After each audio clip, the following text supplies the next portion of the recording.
ہم اپنے گھروں میں نبی کی سنت کو زندہ کریں، اپنے بچوں کو بتائیں، طریقہ سکھائیں، اپنے گھر کے ماحول میں جیسے آج کل ہم لوگ شرماتے ہیں نا کہ اگر فرش نہ دھویا گیا تو آنے جانے والی کیا کہیں گی، اگر گھر کی صفائی نہ ہوئی، لباس کی صفائی نہ ہوئی، چہرے منہ کی صفائی نہ ہوئی، کوئی عورت آ گئی تو کیا کہے گی۔ بس یوں سوچ لیا کرو قیامت کے دن جب شفاعت کے لیے آقا کے دربار میں جائیں گے، یہ گناہ لے کر جائیں گے تو حضور ہمیں کیا فرمائیں گے۔ اللہ پاک مجھے اور آپ کو عمل کی توفیق عطا فرمائے۔ وآخر دعوانا الحمدللہ رب العالمین۔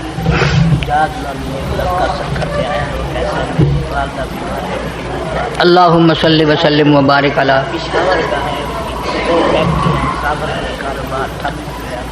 اللہم صلی وسلم وبارک علی سیدنا و مولانا محمد وعلی آل سیدنا و اصحاب سیدنا و ازواج سیدنا و بنات سیدنا و مولانا محمد وبارک وسلم وصلی علیہ۔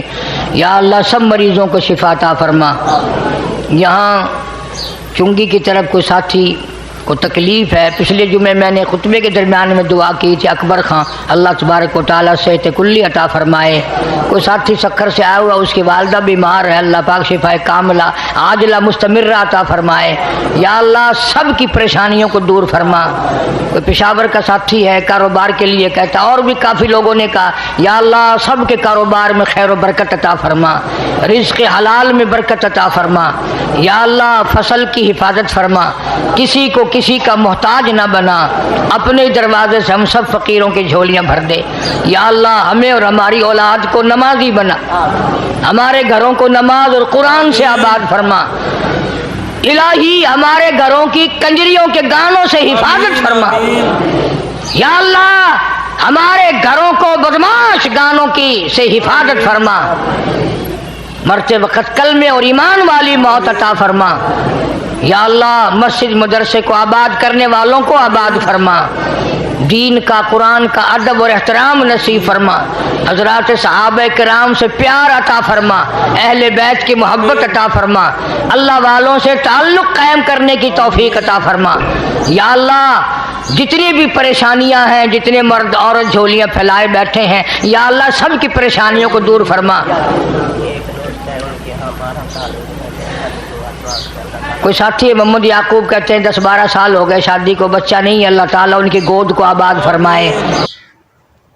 سبحان اللہ سبحان اللہ۔ دوستو یہ تھا آج کا قاری حنیف ملتانی صاحب کا خوبصورت سا بیان جو آپ نے سنا۔ امید کرتا ہوں میں آپ دوستوں کو یہ بیان ضرور پسند آیا ہوگا۔ اس بیان کے آخر میں دوستو ہم آپ سے شیئر کرنے والے ہیں بہت پیاری انفارمیشنل باتیں، آپ سے گزارش ہے ضرور سن لیجئے۔ جزاک اللہ۔ امیر المومنین حضرت سیدنا عمر فاروق رضی اللہ تعالیٰ عنہ ایک مرتبہ جنت البقیع یعنی مدینے کے قبرستان سے گزرے تو کہا السلام علیکم یا اہل القبور، یعنی اے قبر والو تم پر سلامتی ہو، ہمارے پاس تمہارے لیے چند خبریں ہیں۔ تمہاری عورتوں نے شادیاں کر لیں، تمہارے گھروں میں نئے لوگ آباد ہو گئے اور تمہارے مال تقسیم ہو گئے۔ ہاتف غیبی سے آواز آئی اے عمر بن خطاب، ہم بھی آپ کو اپنے بارے میں کچھ بتاتے ہیں۔ ہم نے جو آگے بھیجا اس سے پا لیا، اور جو راہ خدا میں خرچ کیا اس سے نفع اٹھایا، اور جو پیچھے چھوڑ آئے تھے اس میں نقصان ہی ہاتھ آیا۔ حضرت سیدنا سعید بن مسیب رحمۃ اللہ تعالی علیہ فرماتے ہیں ہم امیر المومنین حضرت سیدنا علی المرتضی کرم اللہ تعالی وجہ الکریم کے ساتھ مدینہ منورہ کے قبرستان گئے تو آپ نے کہا السلام علیکم یا اہل القبور ورحمۃ اللہ، یعنی اے قبر والو تم پر سلامتی اور اللہ کی رحمت ہو، تم ہمیں اپنی خبریں سناؤ گے یا پھر ہم تمہیں بتائیں؟ اتنے میں قبر سے آواز آئی، وعلیکم السلام ورحمۃ اللہ وبرکاتہ۔ اے امیر المومنین، آپ ہمیں بتائیے کہ ہمارے بعد کیا ہوا؟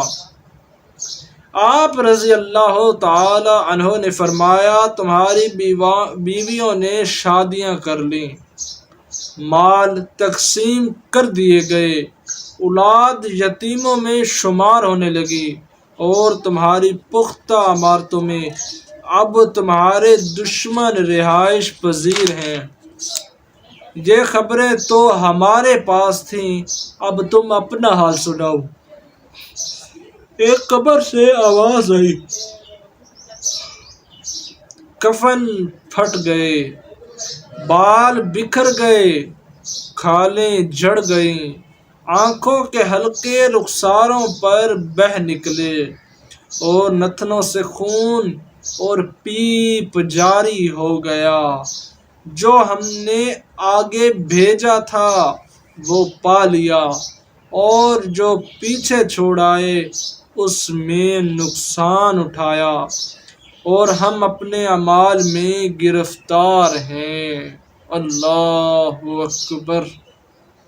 دیکھیے دوستو، ان چھوٹی سی باتوں سے ہمیں کتنی بڑی بات سیکھنے کو ملی کہ جو ہم نے کھا لیا یا جو ہم نے اللہ کی راہ میں خرچ کر دیا، بس وہی ہمارا منافع، وہی ہماری لاگت، وہی اوورال ہمارے اخراجات ہیں، اور جو ہم نے پیچھے چھوڑا مال، جو کہ ہم آج اکٹھا کرنے میں محفوظ ہیں، ہم جس کو خرچ نہیں کر سکتے، وہی آج اکٹھا کرنے میں محفوظ ہیں۔ آج جو مال ہم محفوظ کر رہے ہیں، کل ہم چلے جائیں گے، وہ مال ہمارے استعمال کا نہیں رہے گا، اور قبر و حشر میں وہ ہمارے لیے پچھتاوے کا سبب بنے گا۔